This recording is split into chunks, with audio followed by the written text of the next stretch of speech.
Cuéntenos quiénes son. Josefina González, activista transfeminista. Bien, y yo soy,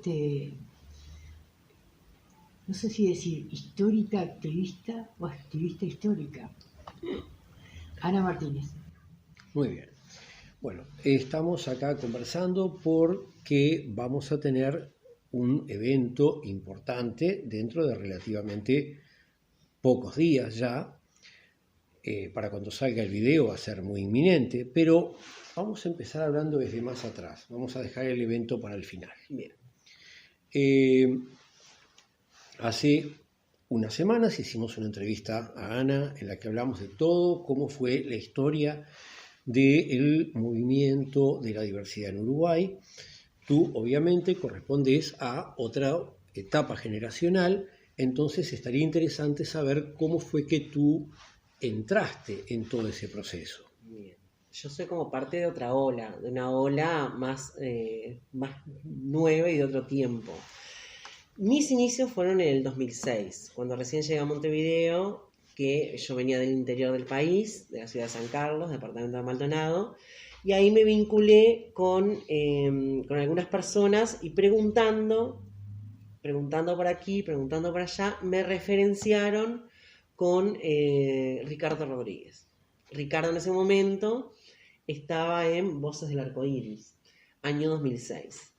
Y ahí yo me vinculo y me acerco a Ricardo y le pido para integrarme a alguna reunión, para comenzar a hacer activismo, militancia, empezar a participar de manera organizada, porque me interesaba mucho esa cuestión y por un tema de necesidad también, llamémosle como de, no solamente política, porque en ese momento yo no dimensionaba las cuestiones políticas porque tenía 21 años, sino más de necesidad de información y de hacer valer mis derechos y para de alguna manera encontrar una red, gente que estuviera en la misma para lograr acercarme, saber, profundizar en determinadas cosas y sobre todo en cuestiones de derechos que yo en ese momento no sabía casi nada.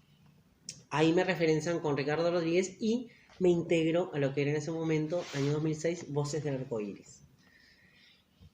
Enseguida generamos, en ese mismo año, enseguida creo que en los meses o a las semanas, se genera lo que fue una de las reuniones, yo no me acuerdo si fue el año 2006 o 2008, pero hubo una reunión de las altas autoridades del Mercosur que tenían que ver con los temas de derechos humanos y nos llamaron al edificio que hoy sería del Codicen, no, hoy es el Ministerio de Educación y Cultura. En 2007 se hicieron las federaciones. Pero antes no fue la reunión de altas autoridades del Mercosur. Por eso. ¿Por ahí? Por eso 2008 no puede ser. No, 2006 entonces. Hubo una conferencia que hicieron cuando vinieron las altas autoridades del Mercosur. Tiene que haber sido en 2006, sí. Ahí fuimos, varias organizaciones, yo recién me integraba al colectivo Voces del Arcoíris, y a partir de ahí conocí a unas cuantas personas que integraban otras organizaciones. Tiempo después es que generamos las reuniones para poder generar una asociación entre organizaciones que se denominó en ese momento la Intergrupal. Esa organización iba a funcionar con varios cometidos, pero lo fundamentales era que íbamos a organizar la marcha de ese año y también generar acciones en conjunto. Tenía como esos cometidos y de cara a generar una federación también, que luego, por diferencias, terminaron siendo 2 federaciones, pero el inicio de la Intergrupal era para generar una federación, articular entre las organizaciones existentes en ese momento, que no éramos un montón, pero éramos varias, que estábamos cada una por su lado, y generar una federación para tratar los temas más a nivel nacional, pero también regional, articular con federaciones como por ejemplo la de Argentina, la de Chile. Entonces comenzamos a reunirnos. Ahí generamos lo que fue la organización de la marcha de ese año, 2006. Después vino el tema de las siguientes reuniones para lo que era la rendición de cuentas y y ahí surgieron diferencias como en las mejores familias y ahí nos dividimos. En el 2006 fue cuando yo en el otro video decía que estábamos todos los grupos completos, todos los grupos para organizar las actividades. Exacto, la Intergrupal. Ahí está. que fue así que se le llamó en ese momento, la intergrupal, que duramos poco tiempo, no llegamos ni siquiera al año, creo. Sí, sí. Se desarmó Cuando enseguida. las dos federaciones, ahí ya le intergrupal. Porque hubo una organización en particular, que no voy a nombrar, que decidió abrirse y generar otra federación aparte. En definitiva era ese el cometido que teníamos en ese momento, en esos mitines, en esas organizaciones, porque organizábamos reuniones, encuentros. En una de esas reuniones de la intergrupal fue que conocí a la brújula queer y conocí a Ana Martínez. Y de ahí nos hicimos como muy cercanas. Y después comenzamos a trabajar juntas también cuando se desarmó la intergrupal. Nosotras seguimos vinculándonos.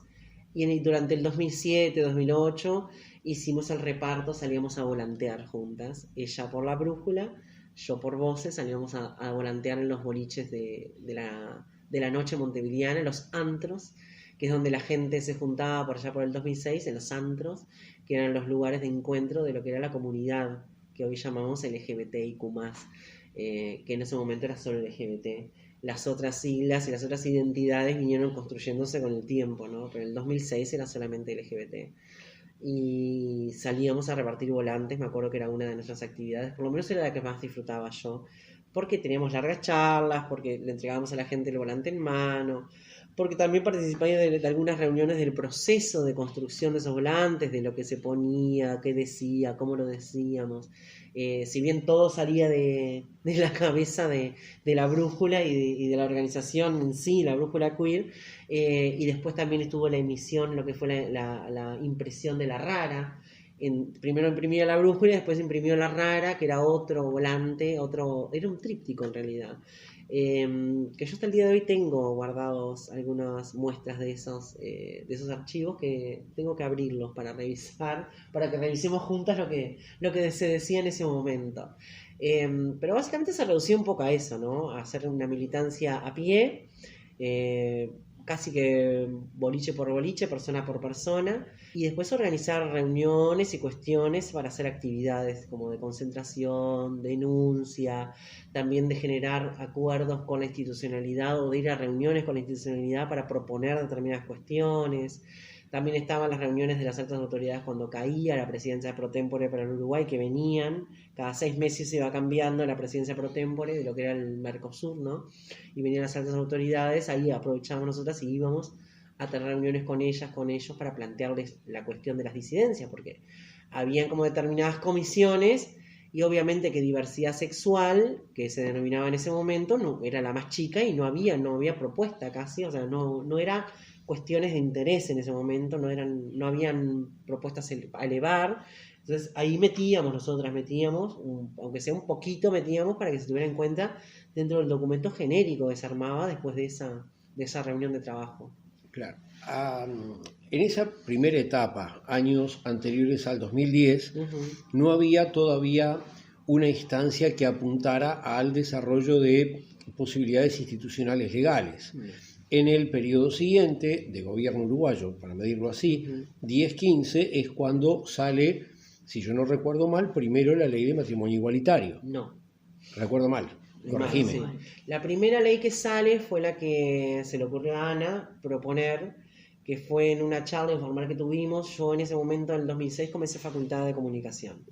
Después abandoné muchas veces, pero yo comencé facultad y yo tenía problemas con mi nombre, no existía ningún tipo de derecho en esos años para las personas trans. Entonces era todo un tema cuando a mí me llamaban a examen, o cuando yo tenía que pasar por la institucionalidad a cualquier cuestión, cuando me dan la nota de fin de año, cuando me llamaban a examen. Los llamados a examen en facultad en ese tiempo eran persona a persona, no es como hoy en día que por ahí te inscribís y no te pasan lista. En aquellos años te pasaban lista, se paraban todos los alumnos en el patio y te llamaban uno por uno a entrar al salón a examen, y obviamente que yo tenía un nombre que no me identificaba y el cual no me sentía cómoda. Entonces yo tenía a todos mis compañeros, que en aquel momento, primer año de facultad, éramos 100 personas, no bajaba de ese número. Entonces decían fulano de tal, y yo había trazado algunas estrategias para no ser descubierta bajo ese nombre que no me identificaba. Entonces cuando decían fulano de tal, yo no pasaba.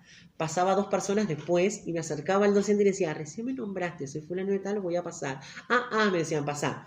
Esa era mi estrategia para sobrevivir a la institucionalidad, que era hiperviolenta y que no me tenía presente que una persona trans podía transitar en institucionalidad. Entonces, en un momento me encuentro con Ana, en 2007, y le planteo esto, le digo, sí, estoy haciendo facultad, pero me siento re mal, porque en realidad me están nombrando con un nombre que no me identifica, cuando yo no me siento cómoda, y ella se le ocurrió plantear eso a Margarita Perkovich, que en ese momento era senadora por la vertiente, por el Frente Amplio, era senadora de la República. Margarita Perkovich nos pide una reunión y se comienza a escribir el proyecto de ley de cambio de nombre y sexo registral, que fue el primer proyecto de ley que la comunidad LGBT plantea institucionalmente. O sea que primero se apuesta por el cambio de nombre a las personas trans. Yo me acordaba mal. Claro. Pensé Ese que había sido proyecto después. se escribe en el 2007. Se aprueba en el 2009. Se aprobó en el 2009. Llevó años de discusión dentro de lo que son las comisiones para que sea un preproyecto, un proyecto de ley para ser presentado recién a discusión a las cámaras. Nos llevó un tiempo largo eso porque nosotros íbamos a las reuniones, yo me acuerdo, íbamos a las reuniones en el Parlamento, a la bancada que la presidía Margarita Perkovich, año 2007, de 2007 a 2009 nos reunimos junto a la abogada que fue la que redactó el proyecto, que era Diana González. Diana González fue la abogada que redactó ese proyecto de ¿La ley. prima tuya no? No, que después fue ley. De hecho, nosotras asistimos a la discusión pública de esa ley en las gradas arriba, que fue en el año 2009 y en términos comparativos, si uno hace la revisión para atrás, los argumentos eran nefastos en ese momento, el nivel argumentativo de los representantes políticos de los partidos, ¿no? Saltaron preguntas, me acuerdo cuestiones muy graciosas que nos pasaron durante el proceso de discusión que, bueno, a nadie se le ocurría, porque claro, el tema era que las identidades trans, las mujeres trans sobre todo, iban a pasar a tener un sexo femenino e iban a pasarse a llamar con nombres de mujeres. Entonces, uno de los legisladores, me acuerdo, unos senadores, decía, pero ¿y entonces? ¿A qué baño van a ir estas personas cuando se cambien el nombre? Preguntas como esas se las hacían en el Parlamento en el año 2019, en plena discusión, en el debate público de la ley. Después otro levantó la mano y dice, pero ¿y entonces? ¿Estas personas se van a poder casar con varones y van a pasar a ser mujeres? Ese era el nivel argumentativo de esa época, ¿no? En base a esa discusión fue que se le asignaron determinadas modificaciones al proyecto, ¿te acordás? Porque sí, el proyecto original era que nosotras pasábamos a ser mujeres legalmente. Después, como hubieron estos peros, estas levantadas de mano de los partidos conservadores, Partido Nacional, algunos del partido, pero la mayoría fueron del Partido Nacional. La Ginal, me acuerdo que fue uno de los que dijo en aquel momento, pero ¿y a qué baño van a entrar estas personas? Muy loco, ¿no? Pensar esas cuestiones, pero sucedieron en el Parlamento. Entonces se le introdujeron como determinadas modificaciones de que se haga una aclaración al margen de la partida de nacimiento de nuestro sexo biológico para no ser mujeres totalmente, por un tema de que quedara un registro de que nosotras lo que hacíamos era una rectificación de partida y no se partía como... Esas son las diferencias con la ley de Argentina, ¿no? Que la ley de Argentina, y la ley trans lo mantiene incluso. La ley de identidad argentina lo que te hace es una partida nueva, un borrón y cuenta nueva. Anula la partida anterior, te hacen una partida nueva, pasas a ser del sexo femenino, una persona con determinado nombre de esta categoría de sexo. La uruguaya no, en el Uruguay se optó por rectificar la partida, que quiere decir que haces una aclaración al margen o arriba o al costado donde entre la partida. Se aclara de que amparada en tal normativa pasas a ser del sexo femenino, pero que antes eras del sexo masculino, y que tu nombre por ende va a ser ahora, y por ende tu categoría de género va a ser femenina. Todo eso salió en aquel tiempo gracias a la discusión y a los peros que pusieron los sectores conservadores de la política de nuestro país. Otra de las cuestiones que echaron para atrás también en aquellos años fue el tema de la accesibilidad al derecho al nombre de las personas menores de edad.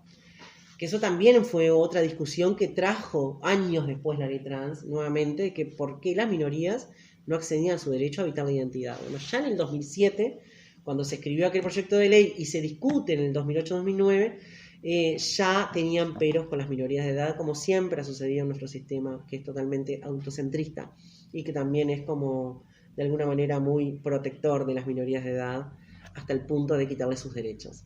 Entonces se introdujeron determinados cambios. Esa ley salió en el 2009, fue aprobada, no se implementó hasta el 2010. Pasó un año para que se implementara. Entonces en el 2010, el 17 de mayo del 2010, que es el día que se celebra el Día Internacional contra la Homo, Lesbo, Transfobia, porque se cumple fecha de que la Organización Mundial de la Salud despatologiza la homosexualidad, nosotras decidimos en el 17 de mayo del 2010, junto con Ana, yo en ese momento estaba en una organización llamada Kilómetro Cero, estábamos con María Paz y otras compañeras más, Lorena Rosas y otras compañeras travestis más, organizamos una concentración, corte de calle y marcha desde el registro civil, que en ese momento el presidente del registro civil, el director era Orellano, porque la ley para ser implementada dependía de la firma y la aprobación del registro civil, porque era el registro civil el encargado de generar un equipo multidisciplinario de fiscalización de las personas que se presentaban a hacerle un juicio al Estado, porque la ley esa lo que establecía era que yo me presentaba al Poder Judicial e iniciaba un juicio al Estado para poder cambiar mi identidad. Entonces yo tenía que pasar por un proceso judicial. Y el equipo multidisciplinario de atención y de fiscalización de ese proceso dependía del registro civil. Y el registro civil había encajonado la ley, no firmaba y no generaba el equipo multidisciplinario, por ende la ley no se implementaba.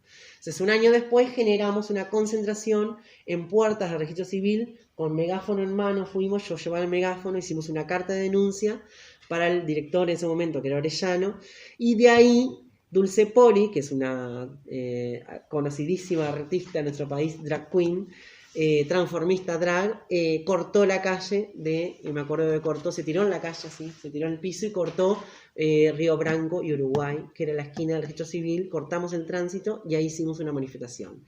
De ahí subimos a 18, pasamos por Plaza del Entrevero y por el medio de 18, por la fila amarilla, yo iba con el megáfono adelante denunciando toda la falta de política pública y la no implementación de la ley, y de ahí nos fuimos a puertas del MIDES ese mismo día a denunciar que el MIDES, el Ministerio de Desarrollo Social, que era un ministerio joven en aquel entonces, recién casi que creado, porque estamos hablando del año 2010 y el ministerio se crea en el 2005, el MIDES no contaba con políticas públicas que atendieran la vulnerabilidad de las personas trans. Entonces ahí hicimos 2 en 1 ese día, copamos el ministerio de hecho, nos metimos puerta adentro del ministerio porque contábamos por suerte con Dulce Poli, que había llevado unos tacos enormes así, una peluca gigante, y Poli entró al ministerio y dijo, por aquí chica, y nos metimos en el ascensor y fuimos derecho al 7º piso, que en ese momento era el despacho de la ministra, que en ese momento era Viñoli, y entramos puerta adentro del despacho y le entregamos una carta con determinadas exigencias y la necesidad de empezar a pensar en política pública que de alguna manera contemplara las vulnerabilidades de las personas trans en nuestro país, que en ese momento no existía, año 2010.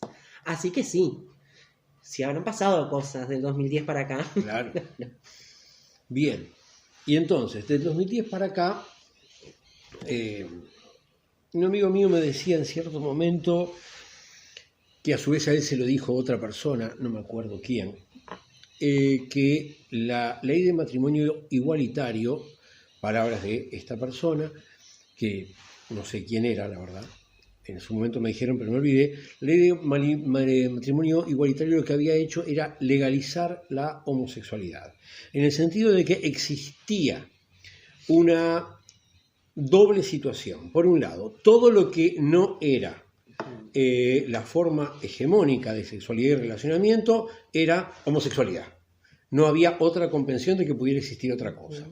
Pero por otro lado, esa cosa era percibida hasta ese momento como algo ilegal, algo que estaba afuera de lo permitido. Pero que al ocurrir esa ley, al margen del efecto jurídico concreto, que es que se puedan hacer matrimonios, que yo y mucha gente más nos decía, ¿para qué se quiere casar la gente?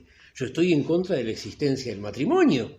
Pero bueno, primero yo llegué a la conclusión, y mucha gente a conclusiones parecidas, primero que se permitan todos los tipos de matrimonio y después acabamos con todos los tipos de matrimonio juntos. Uh-huh. Pero lo que voy es al hecho de que produjo ese efecto de visualizar un tema, igual que otras visualizaciones habían ocurrido ya antes a través de la presencia de ciertas personas en la televisión y demás, pero digo, visualizarlo como un evento político y conseguir que se percibiera como que pasaba a tenerse derecho a que la gente pudiera tener cualquier tipo de identidad por su orientación sexual, por su identidad sexual, incluyendo la posibilidad de considerar todo eso como un constructo social y por tanto no inherente, o las personas que parten de una base esencialista. Ujú. Todas esas opciones quedaron legitimadas y abiertas a la discusión. Ujú. Estoy argumentando demasiado. Entonces, cuando todo eso pasa, Ujú. ¿tú cómo sentiste, pensás, viste que se fue produciendo ese cambio? En primer lugar, nosotras en ese tiempo, en ese año, el matrimonio igualitario se aprueba en el 2013. Se empieza a generar el proyecto 2012, después, porque en el 2012 fue la ley de interrupción voluntaria del embarazo. En esos años recién se empieza a articular entre los diferentes movimientos sociales. Entonces el movimiento feminista y las mujeres organizadas de aquel tiempo proponen ellas ir con la interrupción voluntaria del embarazo. Entonces el movimiento de la diversidad esperó para proponer el matrimonio igualitario. Nosotras fuimos llamadas en ese momento como organización, vuelvo a repetir, en esos años, 2010 al 2013, yo fui parte de la organización Kilómetro Cero, que éramos mujeres trans, básicamente, ¿no? Y nosotras definimos no participar del proceso del matrimonio igualitario. La brújula queer tampoco. También, tampoco. Sí, también Ujú. tampoco.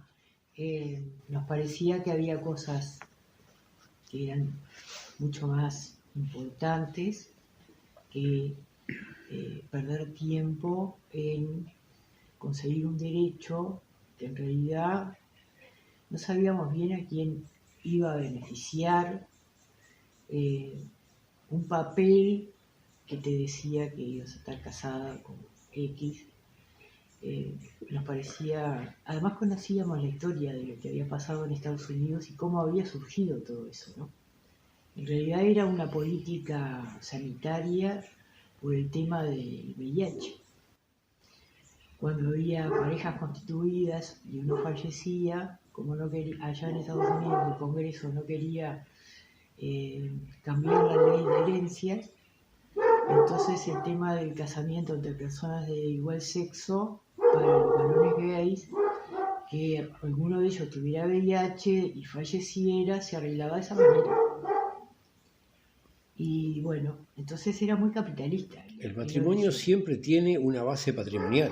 Sí, y en realidad nosotros entendimos tiempo después, haciendo análisis con el diario del lunes, ¿no? De que en realidad sí, claro que era un derecho necesario de acceder por un tema de otros derechos que trae aparejados, porque no es el matrimonio en sí, sino que te proporciona derechos sucesorios, derechos a ingresar al sistema de salud a tu pareja, derechos a poder reconocer a los hijos que tienen en común las personas de mismos sexos, gays o lesbianas, que no tenían derecho a reconocer. En esos derechos estamos de acuerdo.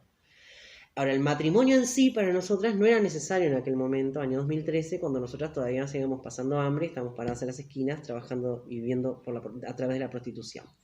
Entonces, nuestra propuesta a las personas, a la organización que planteaba el matrimonio igualitario como una necesidad en aquel momento fue, bueno, nosotras no vamos a participar de este proceso, ni vamos a apoyarlo públicamente, ni vamos a colaborar con el proceso, porque entendemos que las personas trans estamos en otro momento y necesitamos saldar otros derechos antes que casarnos.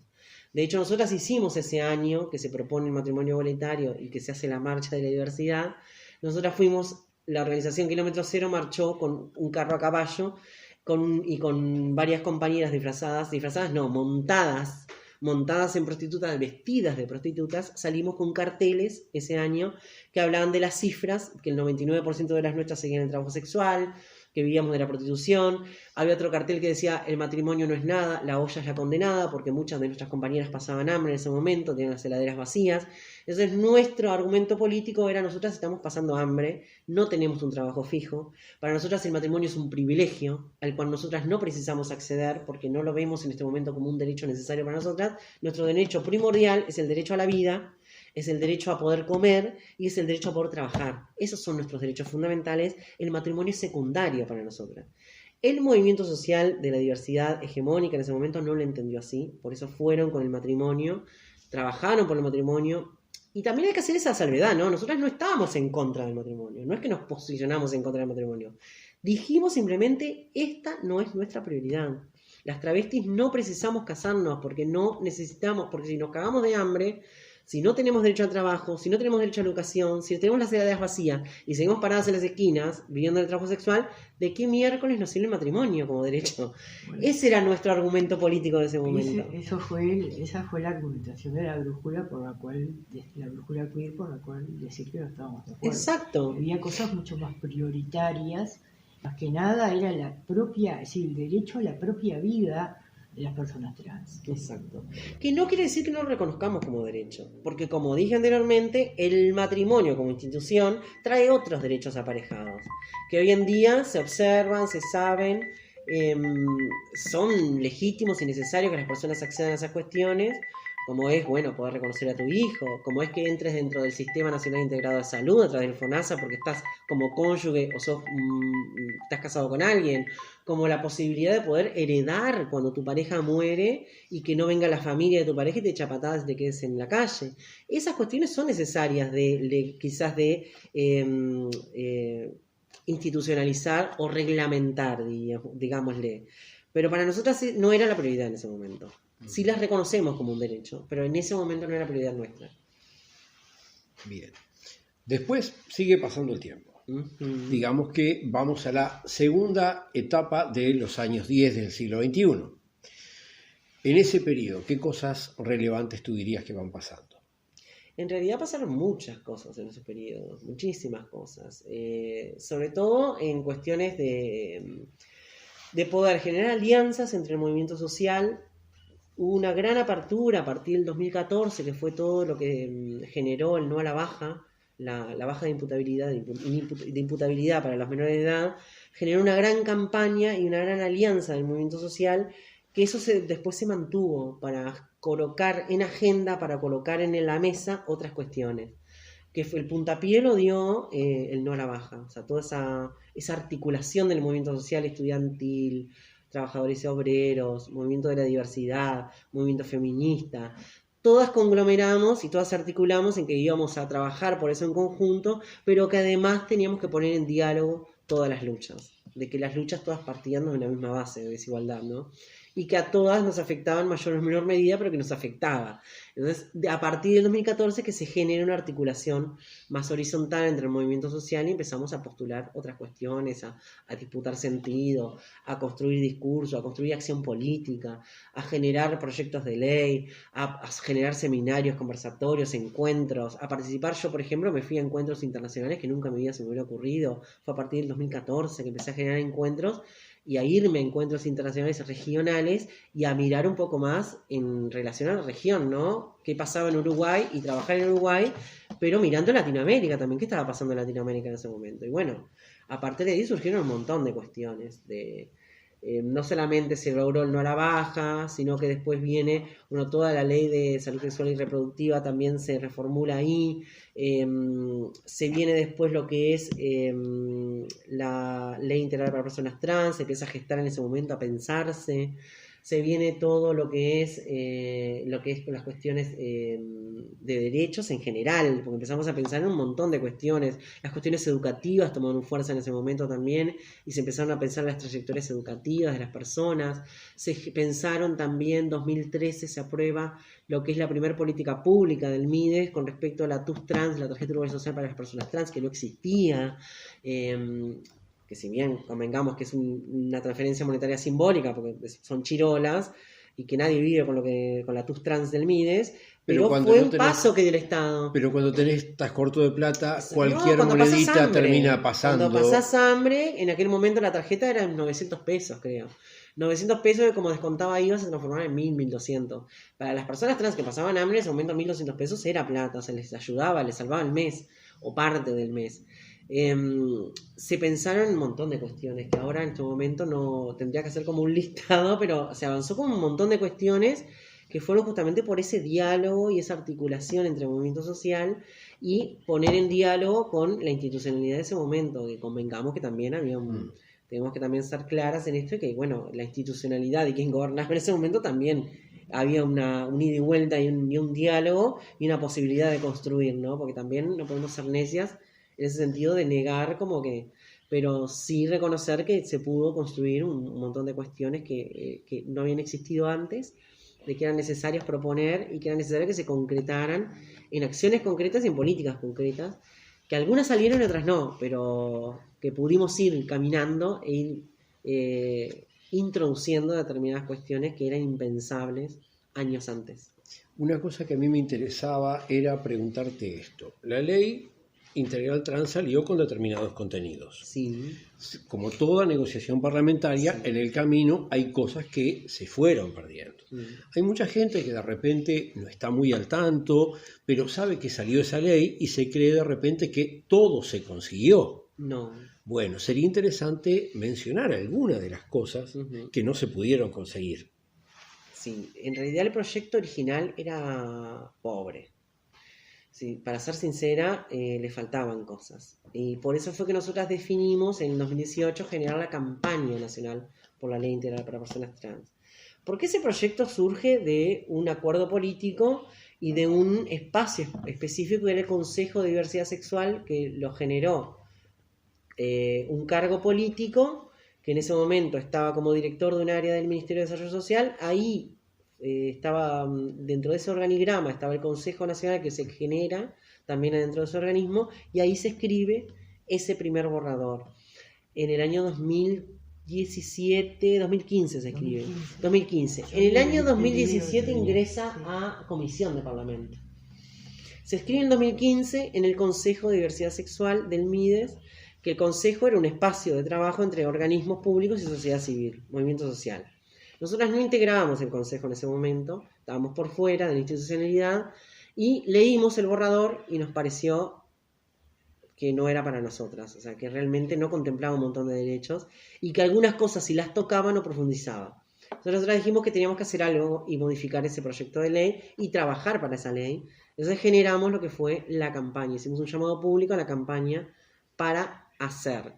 Esa campaña va a tener varios cometidos. Modificar el proyecto original, el borrador, o sea, el preproyecto. Modificar ese proyecto, generar insumos y herramientas para defender públicamente el debate público y defender después la implementación. Era como en diferentes etapas. La primera la generamos, la campaña, se presentaron un montón de organizaciones, de hecho fue una campaña que se estableció en la Asamblea Permanente, cuando una campaña de más de 20 organizaciones, más de 25 organizaciones éramos en ese momento, al inicio de la campaña por la ley integral para personas trans. Entonces generamos una asamblea permanente, una reunión semanal siempre, comisiones de trabajo, y a partir de ahí, a través del debate público, logramos, y a través de tocar diferentes personas, logramos modificar determinados artículos de lo que era el proyecto de ley.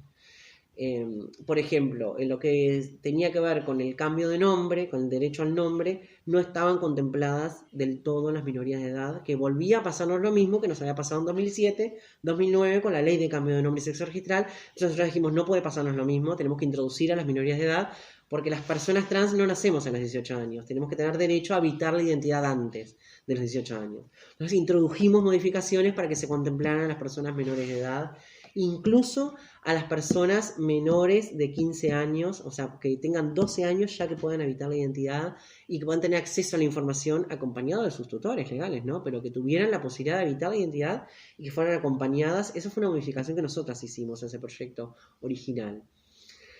Otra modificación que hicimos fue el tema de el porcentaje de los cupos laboral que no estaba del todo definido. Entonces nosotros establecimos que era para todos los organismos públicos y que tenía que ser, sí, un porcentaje que diera cuenta de nuestra población, entonces que tenía que ser un porcentaje obligatorio, y de dónde surgía también el hecho de la capacitación en esa cuestión, ¿no? Todo eso fue negociado, hablado, de que tenía que haber una capacitación obligatoria en la cuestión de las personas que accedieran a ese cupo del llamado público para que sepan de dónde salía ese cupo y qué raconto histórico tenía, cuál era el valor de ese cupo. No era que Juancito, Pedrito y Menganito se presentaban y lo ganaban y estaban totalmente desprendidos de lo que era la cuestión histórica y humana de dónde había surgido ese cupo laboral. Entonces tenía que ver con una capacitación obligatoria.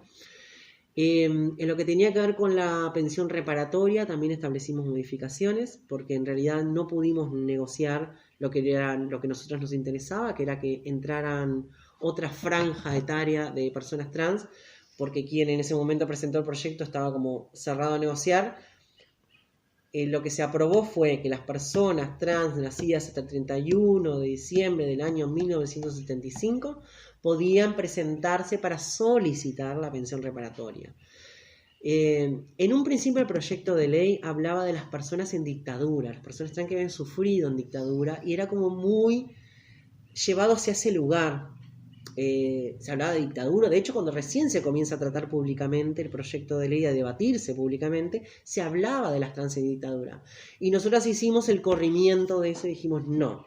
Nosotras no solamente fuimos violadas en nuestros derechos, ni hostigadas y vulneradas, y tuvimos bajas en nuestra comunidad, y tuvimos persecución y encarcelamiento y tortura durante la dictadura, sino que a nosotras se nos extendió la dictadura hasta el año 2005.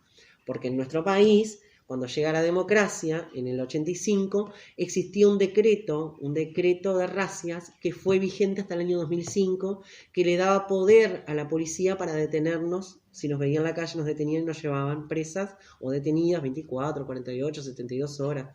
El tiempo que ellos se les antojara te detenían por personas sospechas. Esas racias habilitaban a que las personas trans fueran detenidas en cualquier momento, en cualquier lugar. Ibas a comprar el pan y no volvías a tu casa porque te detenían, te levantaba la policía y te llevaba. Entonces nosotras decíamos, bueno, no hablemos solamente de dictadura, porque a nosotras no solamente nos afectó la dictadura, para nosotras la dictadura continuó en democracia, porque seguíamos siendo víctimas del aparato represor del Estado hasta el año 2005, que tuvieron toda la potestad y todo el poder para detenernos en cualquier momento, en cualquier lugar que nos encontraran. Entonces había como una contradicción ahí, que nosotras queríamos establecer un discurso y una cuestión de decir, bueno, nosotras en democracia para nosotros también era dictadura. Para el resto de la población cis, género y heterosexual, la democracia comenzó en el 85, para nosotros comenzó en 2005, cuando se cae ese decreto de raza que lo deroga Tabaré Vázquez, que deroga ese decreto que él era el que permitía que nos detuvieran. Entonces tuvimos que hacer todo un argumento para que no se redujera la pensión reparatoria a la época de dictadura, a las que solamente habían vivido la dictadura, sino que muchas de las nuestras habían sido detenidas y privadas de libertad y abusadas y coimeadas y violadas en plena democracia. Entonces, si bien no pudimos negociar la edad, que era un requisito fundamental para acceder a la pensión reparatoria, porque solamente pueden gestionarla aquellas que nacieron hasta el 75, las que nacimos después no podemos ampararnos en la reparatoria. Y voy a poner un ejemplo claro en esto. Yo fui detenida en el año 2003. A mí me detuvieron en el 2003 y me llevaron 24 horas detenida, en Maldonado, porque estaba esperando el ómnibus en una parada a las 8 de la noche en Maldonado. Eso configuraba en que no solamente te detenían, sino que te hacían firmar como que estabas trabajando sexualmente, entonces te fichaban como trabajadora sexual, que eso implica un registro institucional de que tú sos puta o trabajadora sexual. Y eso hacía que te podían violentar, que te podían insultar, que te podían tomar declaración, etc. Yo no cumplo con el requisito de la edad porque yo nací después del 75. Entonces, en mi caso, como a muchas otras trans nos pasó, no podemos pedir la reparatoria, no podemos apelar ni solicitar la pensión reparatoria. Si bien sufrimos violencia institucional, porque otro de los requisitos es eso de la reparatoria, haber nacido hasta el 75, hasta diciembre del 75, cumplir con el requisito de la edad, cumplir con el requisito de haber sido detenido, privado de libertad o abusado o violentada institucionalmente, que eso se le llama violencia institucional, y creo que son esos los requisitos, y el otro me acuerdo que lo acabo de decir. Entonces yo cumplo con el requisito de haber sido detenida, pero no cumplo con el requisito de la edad. Entonces esa modificación no la pudimos hacer, pero sí pudimos establecer de que corrernos de la dictadura, de que no solamente a nosotros se nos violentó la dictadura, sino que la pensión reparatoria tenía que también establecer la violencia institucional después de la dictadura, que siguió existiendo. Esas fueron otras de las modificaciones que establecimos. Y después... El tema de la reparación, en cuanto a la ley esa, yo creo que es importante rescatar, porque me pasó de escuchar a compañeras trans relatarlas, y los castigos a los que eran sometidas por la dictadura eran tremendos. Sí, los insultos, obviamente. Tortura, agua helada a las 6 de la mañana, gente colgada en unos ganchos tipo carnicería, cosas que te contaban y te quedabas, ¿no? Y que decías, bueno, estas veteranas pasaron todo eso, sobrevivieron, son las candidatas ideales a que haya una política de reparación. Exacto. Por eso mismo, en la brújula queer siempre se sostuvo que ese dinero que se les quería dar de reparación era poco y que había que darles por lo menos 25.000 pesos. Sin embargo, cuando salió la ley, le daban algo así como 11.000 pesos. Sí, 11.000 y algo, 11.000 y pico, sí. Y eso hizo, esa cifra, no la consideramos nunca de reparación, sino como una especie de limosna. Esa cifra ya hizo que gente del Partido Nacional dijera que era un privilegio, y no sé qué cantidad de... un discurso así, ¿no? Tan por fuera del lugar de todo lo horrible que habían tenido que pasar. Exacto, sí. Bien, y ahí vamos ahora a el acto en el que... ¿Para qué te voy a decir la última Dale. modificación? La última modificación que introdujimos en ese proyecto de ley fue el tema de los tratamientos transespecíficos, o sea, la accesibilidad al sistema de salud, que en ese momento no se contemplaban toda la batería de posibilidades y de acceso real al sistema de salud. Entonces se hablaba sí de la necesidad de contemplar la accesibilidad a la salud, pero no se especificaba, no se escribía. Entonces nosotras detallamos paso a paso lo que tenía que incluir la accesibilidad al sistema de salud y todas las cirugías que tenía que incluir, que tenía que cubrir tanto ACE si era por el sistema público o la mutualista si era por el sistema privado. Y era el tratamiento de accesibilidad a las cuestiones hormonales, consultas con endocrinología, la mastectomía en las personas transmasculinas que se hacen mastectomía y los implantes mamarios en las personas transmujeres. Todas esas cosas había que escribirlas porque la negociación había sido otra, que eso quedaba por fuera. O que en un momento se pensó incluso en una de las discusiones en comisión de que las personas trans podían acceder a los implantes mamarios si los pagaban en cuotas, se los pagaban en cuota a la mutualista o a ACE. Y nosotras ahí dijimos no. Y argumentamos fuertemente, ¿no? Que me acuerdo que la compañera Marcela Pini fue una de las que en esa comisión argumentó, si nosotras tenemos que pagarle en cuotas al Estado o a una mutualista privada los implantes mamarios, entonces el Estado o el organismo privado en ese momento se transforma en proxeneta. Porque la mayoría de las nuestras sigue ejerciendo y viviendo a través del trabajo sexual. Entonces, si vos le vas a estar pagando al Estado una cuotita por los implantes mamarios o a un privado, va a ser tu proxeneta. Porque esa plata, es para esa cuotita, sale del trabajo sexual. Entonces, era ese el nivel de argumentación que teníamos en ese momento, que eran cuestiones de nuestra realidad cotidiana, que había que traducirlo en una normativa. Entonces, logramos introducir esa modificación de que abarcara todo lo que implica los tratamientos transespecíficos y que no quedara nada por fuera, porque si no, tenías que pagarlo o tenías que devolverlo en módicas cuotas, cosa que no correspondía para una población totalmente vulnerada en todos sus derechos.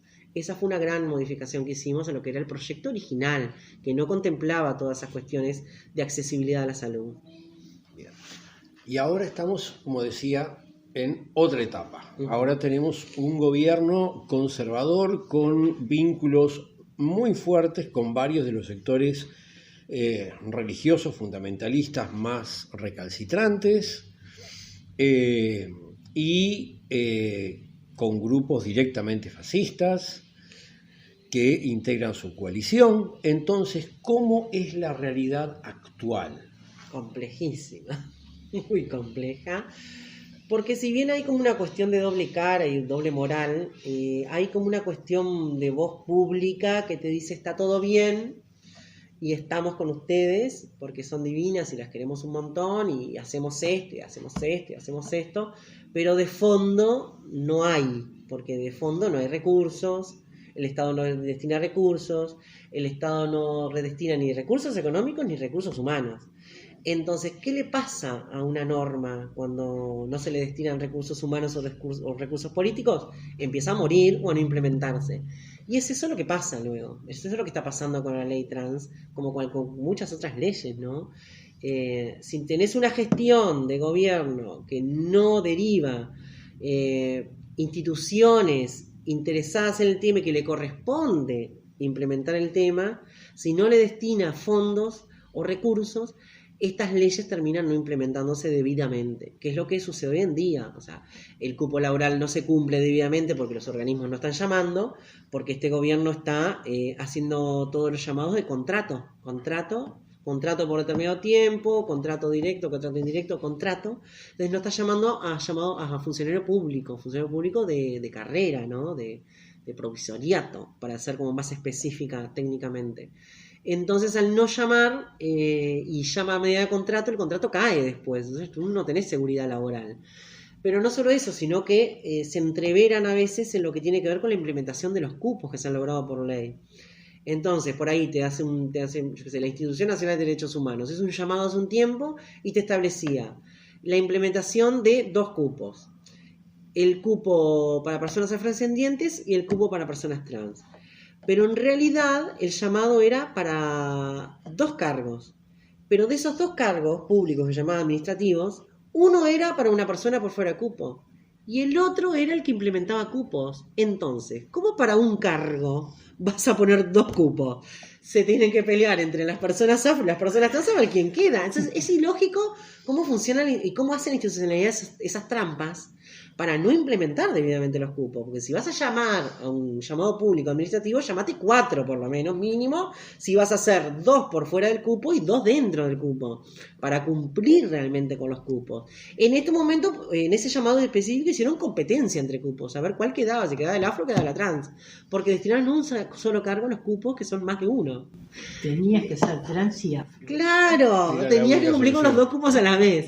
Entonces, esas cuestiones que son esas trampas institucionales, lo que hacen es violar la normativa y no cumplirla debidamente. Y hoy está pasando eso, de que te llaman, sí, te ponen el cupo, pero para un cargo lo reparten entre varios cupos. Entonces está difícil y no se implementa debidamente como corresponde la normativa. O sea, de hecho hay que ir a los registros y hay muy pocas personas trans contadas con los dedos, te lo de 3, 4, 2, que han entrado por cupo a algún organismo público, y el primero que hizo llamado fue la OCE y lo hizo a contratos safrales. O sea que esa persona que ingresaba por cupo trans o contrato safral de la OCE iba a trabajar nada más que 6 meses. Entonces seguimos hablando ahí de precariedad. Por eso seguimos la OCE es un desastre. Seguimos hablando de contratos precarios, formas contractuales muy precarias que siguen sin otorgar derechos, siguen sin otorgar seguridades y siguen sin otorgar sobre todo estabilidad en las personas, porque en realidad los cupos lo que intentan generar es eso, es una estabilidad en la persona, en esas identidades o en esas personas que realmente necesitan y tienen el cupo por ley, de generar una mínima proyección de sus vidas. Bueno, seguimos sin poder implementarlo debidamente porque suceden estas cuestiones institucionales que son trampas. Y después está el doble discurso, la doble moral, de que te dicen está todo bien con ustedes, pero no te destino ni fondos ni recursos humanos ni recursos económicos. Que las normativas para implementarse precisan eso, precisan equipos de personas, precisan instituciones detrás que implementen las cuestiones y se supone que están obligadas por ley a hacerlo. Bueno, cuando hay decisiones políticas que no te obligan o que no te coartan a hacerlo o que no te bajan línea política, bueno, es por acá, esto sí, esto no. Bueno, cuando no sucede eso, es que las normativas empiezan a dejar de implementarse paulatinamente y de a poco entran en ese camino del desuso y el olvido. Y para eso está el movimiento social, para empujar y para decir, no, esto tiene que hacerse, esto tiene que implementarse, no, esto no puede olvidarse, y hacer los tirones de oreja y llamar a las puertas necesarias para que esas cuestiones se implementen debidamente. Bien, o sea que entonces el 28 de... Si yo hubiese sido trans y afrodescendiente, hubiera saltado una pata. El tema está, ¿me enteraba? Claro, También. Totalmente. Porque la información es poder.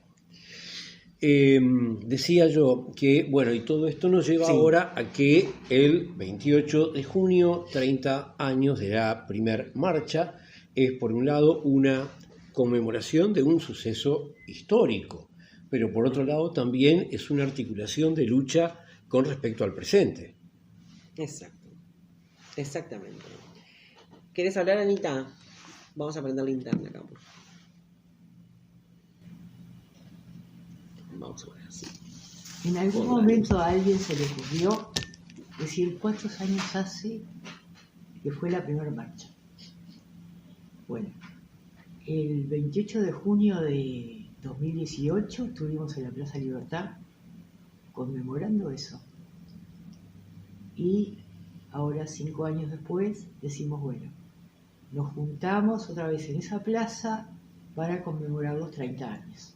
Porque creo que, es decir, hay como una especie de relato de lo que ha sido la diversidad sexual, el movimiento, tipo oficialista, que no incluye todo lo que ha pasado desde que el movimiento se fundó en 1984. Es decir, se fundó en el último año de la dictadura y parece como que en determinado momento hubo algunos grupos que empezaron a hacer un relato que no tenía que ver con la realidad. Entonces, una de las cosas que es importante ir a hacer el 28 de junio es a ir a decir cómo es ese relato, es decir, a dar otro relato de la realidad para que no quede uno solo como el único. Y en ese sentido yo creo que el movimiento ha perdido bastante, porque incluso el movimiento nació en forma autónoma y creo que tendría que seguir así y no convertirse en un movimiento dependiente de alguna fuerza política. Es decir, habría que discutirlo, habría que saber cuáles fueron las ventajas, cuáles las desventajas, pero llegado el caso, nos parece que la autonomía le da una buena cosa al movimiento de diversidad sexual. Sí. Estamos entonces invitando para este 28 de junio en la Plaza Libertad, que es el kilómetro cero de la ciudad, a juntarnos, a autoconvocarnos, porque hacemos un llamado para personas autoconvocadas, a las 17:30 en Plaza Libertad para, de alguna manera, hacer memoria, construir memoria y sobre todo homenajear a determinados nombres de algunas personas que ya no están y que estuvieron hace 30 años, que fueron parte de esta construcción colectiva, que fueron parte del proceso histórico de los inicios del movimiento de la diversidad sexual, que hoy denominamos disidencias, y que es necesario darle su homenaje, recordar esos nombres, recordar su aporte humano, político, social, y sobre todo homenajear y construir memoria, para que justamente no tengamos un relato, sino que podamos ir un poco más atrás para poder reconocer que la diversidad sexual comenzó a finales del 80, finales del 84, y no comenzó a partir del 2005, sino que comenzó mucho antes, y darle contenido, nombre y voz a las que ya hoy no tienen voz, o los que no les dieron voz en su momento, o los que se intentó reemplazar por otras voces. Entonces creo que está buenísimo y es necesario, profundamente necesario, eso, homenajear y construir memoria. Bueno, muchísimas gracias a las dos y nos vemos el 28. Nos vemos el 28. Nos vemos.